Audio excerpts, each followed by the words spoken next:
This is the Lambeau Field that gets mythologized. The snow coming down, the cold weather. He's not just one of Aaron Rodgers' favorite targets. He's one of the Packer fans' favorite players. Wide receiver Jordy Nelson has been released by Green Bay. And a lot of that goes to Doug Peterson, the head coach of the Eagles. He never backed down. You know that old quote, fortune favors the bold? Well, nobody was bolder than Peterson. We all saw it last week in Dallas. The Cowboys scored with 1:13 on the clock, and everybody in the stadium, everybody at home watching said, that's too much time to leave Aaron Rodgers. I don't even know what to tell you. I'd call this an emotional roller coaster, but that would do a disservice to how up and down this game really was. This was like a rickety old roller coaster with a latch that doesn't go down, and if you go upside on the loop-de-loop, you might just fall out. Couple things right away, calling it enemy intel. Mike McCarthy might come and drag me off of this set if he thinks I'm giving away anything too valuable to you guys over there. You could see it at the end of the game. Katie was able to get to his spots,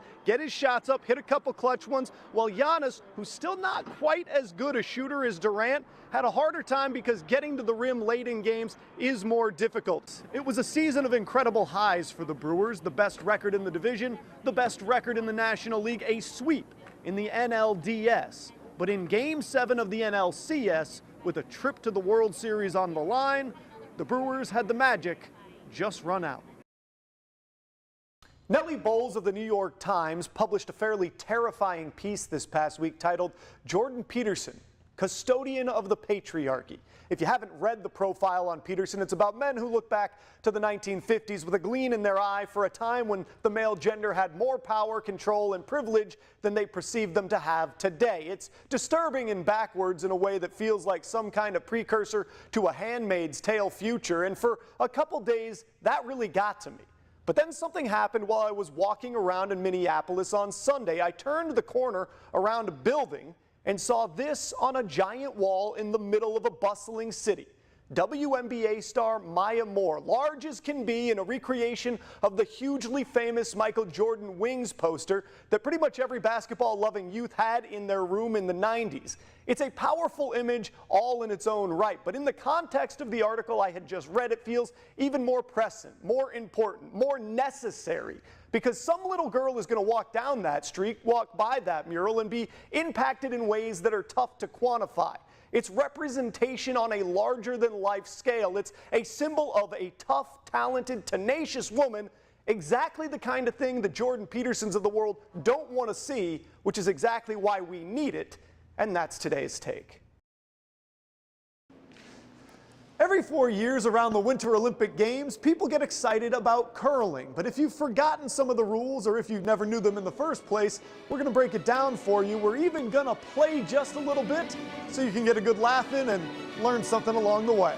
To do that, I'll need the help of Bill Rhyme, Green Bay Curling Club president, Josh Hemmerl, a competitive curler, and a couple of lackeys I found in the sports office that you guys know as Chris Barrier and Kelly Price. Now sit down a little more. There you go. This foot comes up here. We start simple with what Bill calls training wheels or sliders in an attempt to get the form down. But despite expert direction, there are struggles. Okay, I'm like a catcher. I got my hips in the air. I'm back. I'm flying. With at least a theoretical understanding of what the form should look like, we replace one of those sliders with a curling stone. Josh sets the example. Everything's the same, it's just he's got a stone in his hand now. And we attempt to follow with varying results. One more. Good, really good. So far, we've focused on delivering the stone, but there is, of course, another iconic element to curling, the broom. Go. It's the most athletic part of the whole game, and here's why they do it. The friction from the brooms melts the ice ever so slightly, allowing a sweeper to speed up the stone, control it a bit, though that doesn't help you if you need to slow it down.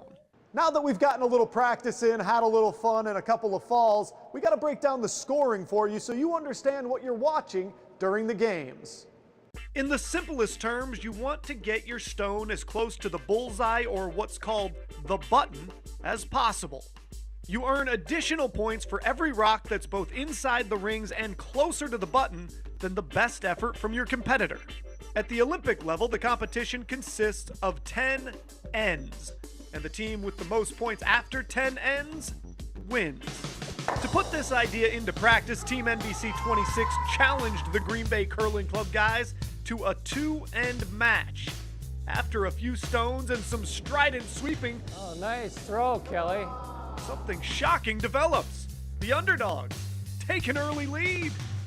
The end's over. There's 2 red ones closer than any of the blue ones. Red gets 2 points. 2 points, NBC 26.